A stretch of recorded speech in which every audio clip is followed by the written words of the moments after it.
नमस्कार साथियों, आप सबका स्वागत है स्टडी अड्डा 49 पे। हम लोग पहले वीडियो में पढ़े थे लाभ के बारे में, प्रॉफिट कैसे निकाला जाता है इसके बारे में हम लोग पढ़े थे। आज हम लोग उपस्थित हैं लेकर के उसका पार्ट 2 हानि। इस वीडियो में हम लोग हानि के बारे में पढ़ेंगे। तो आइए समझते हैं। जैसे उस दिन हम बताए थे आपको कि जब हम किसी वस्तु को कम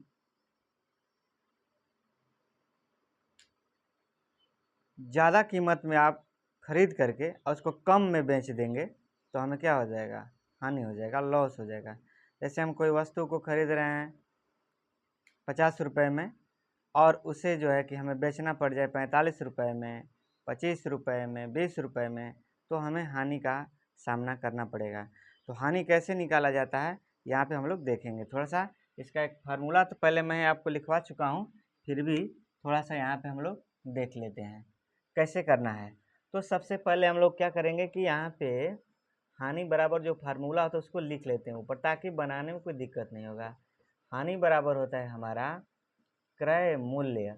क लिख के, क में र लिखे हुए हैं, क्रय लिख के सोना लिख दिए, मूल लिख के सोना लिख दिए, तो हो जाएगा क्रय मूल्य। हम लोग इसको पढ़ लेंगे, क्रय मूल्य माइनस विक्रय मूल्य। यहाँ पे क्या होगा कि यहाँ पे होगा क्या कि हम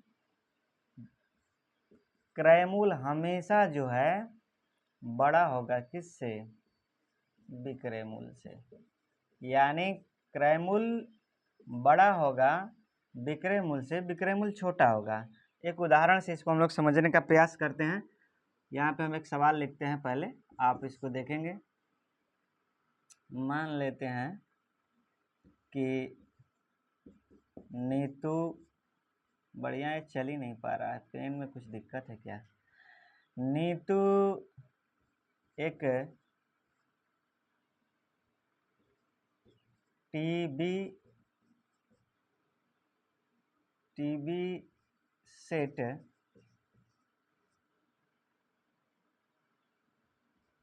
5,320 रुपये में खरीदती है। नीतू एक टीवी सेट 5,320 रुपये में खरीदती है और उसे 4,810 रुपये में बेच देती है। तो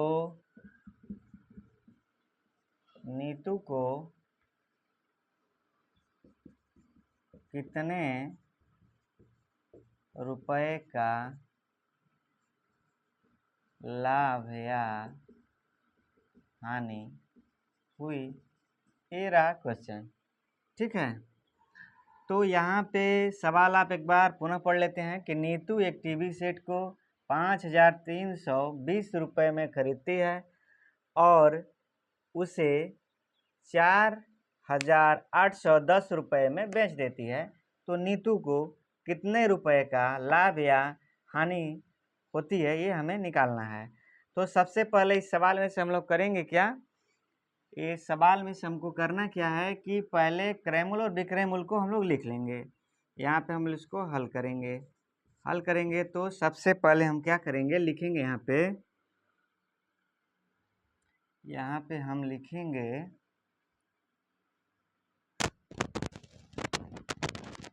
टीवी सेट का क्रय मूल्य। टीवी सेट का क्रय मूल्य कितना है, तो 5,320 रुपये है। तथा टीवी सेट का विक्रय मूल्य कितना है, विक्रय मूल्य बराबर हमारा कितना है, तो 4,810 रुपये। ये हो गया हमारा। अब यहाँ पे हम वही बात यहाँ पे लिख लेंगे। यहाँ देखने को मिल रहा है कि हमारा क्रय मूल्य जो है विक्रय मूल्य से क्या है, बड़ा हो गया। तो जे वहीं क्रय मूल्य बड़ा हो जाएगा विक्रय मूल्य से, तो वहाँ हमें क्या हो जाएगी, हानि हो जाएगी। तो यहाँ पे लिख देंगे, तो हानि बराबर हो जाएगा हमारा क्रय मूल्य माइनस विक्रय मूल्य। देखिए ज़्यादा में यहाँ खरीद रही है, 5,320 रुपये में टीवी सेट खरीदा गया और बेचा गया कितने में, तो 4,810 रुपये में। तो खरीदा गया ज़्यादा में, बेच दिया गया कम में, तो यहाँ हानि हो गई। तो हानि बराबर यहाँ पे हम लोग लिख देंगे कि 5,320 रुपये। यहाँ लिखेंगे थोड़ा लंबा हो जाएगा, तो इसको हम लोग शॉर्ट में 5,320 माइनस 4,810, इसको यहाँ पे क्या कर लेंगे, हम लोग घटा लेंगे, घटाएंगे यहाँ पे। तो ये हो जाएगा हमारा, 0 से 0 घट जाएगा, तो 0 हो गया। ये हो गया हमारा कितना, 2, 2 में से 1 गया तो 1 हो गया। ये है 3, इससे यहाँ से लेगा तो हो जाएगा 13, 13 में से 8 गया 5, 8 5 13, 4 4 0 हो जाएगा, यानी 510 रुपये की उसको क्या हो गई, हानि। यही आपका क्या हो गया, आंसर हो गया। कोई दिक्कत समझने में? इसको आप लिखना चाहें तो लिख लीजिए।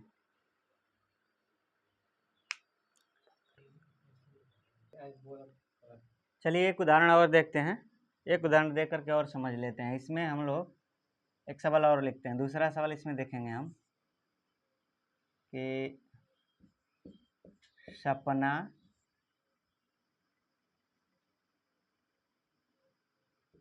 सपना एक किताब 150 रुपये में खरीदती है तथा उसे 100, एकदम आसान है, आसान दिए हैं, 125 रुपये में बेच देती है, तो उसे कितने प्रतिशत का लाभ या हानि होगा। इस उदाहरण के द्वारा हम लोग देखते हैं कि उसको कितने प्रतिशत का लाभ या हानि हो रहा है। तो सबसे पहले हम आपको बताए हैं कि इसमें हमको करना क्या है कि सबसे पहले लिखेंगे किताब का कितने में खरीदा गया, किताब का क्रय मूल्य। किताब का क्रय मूल्य है 150 रुपया, 150 रुपये हो गए, तथा किताब का विक्रय मूल्य कितना हो जाए, दिया है, बेचा गया कितने में, तो 125 रुपये में।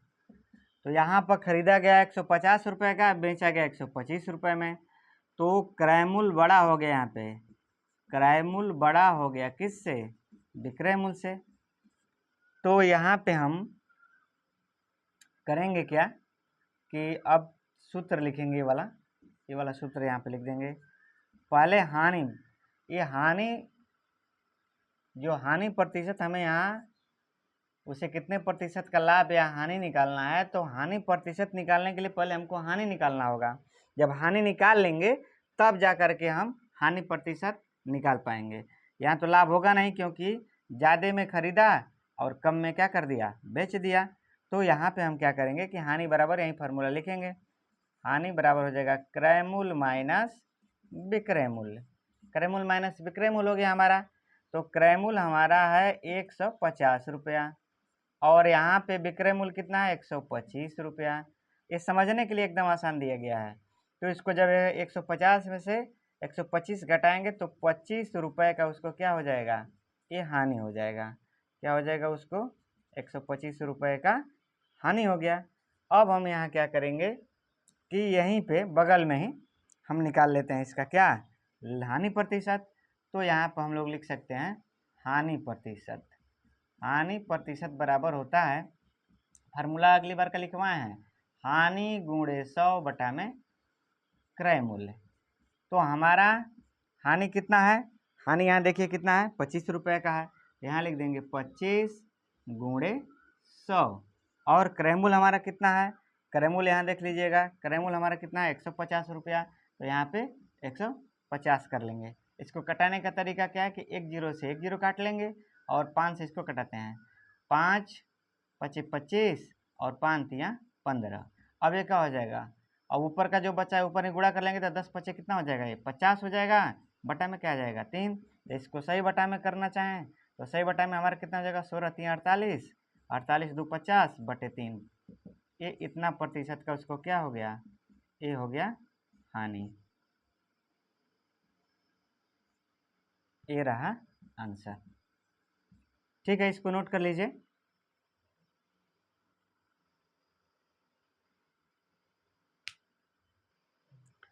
चलिए उतार लिए। तो आपके लिए देखिए यहाँ पे होमवर्क लिख दिए हैं और इसको जो है आपको बनाना है और बना करके इसका जो है आंसर आपको कमेंट बॉक्स में देना है।